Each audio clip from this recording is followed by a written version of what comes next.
Kamano, agulu mwagole pesa kaka National Irrigation Authority en agulu achiel mar jo Kenya. Yes.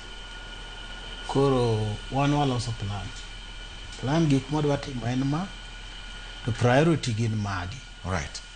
Koro wadwaro pesa mondo ukonywa ndalo mitimo igo budget me wa present gi watu watero ni project wan gi magi ma to wakwayo pesa baroka mondo konywa tich. To inyalo duokwa ni pesa mantie to en pesa marom kama. Samitimo planning. Kokono ni pesa marom kama.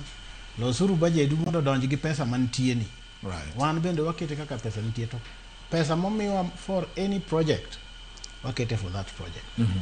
Ma kanitie project moko tieko ni pesa onge, mano pesa moko wayudo. To pesa moyudo te waketo for the intended purpose. All right. Kwado korka Kuru Soin Dam.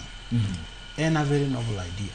Kuru Soin Dam kokete motiyo to the increase acreage ma under irrigated agriculture. Ma inyalo liekno nyalo chopo kata 40,000 acres downstream kuma wan gi iron. Koro konyalo bedo kamano, onyalo konyo kabisa. To nochak gere, gedo ne pok orumo. Koro gedo ne mapok orumo no, okanyal comment about ahinya, to en mana weche mag omuom. Kech ka pesa nitie, to pesa timo gimonego tim. To ka pesa onge, to tich nyalo dhi ma mos. All right. Encourage gi, mo wacho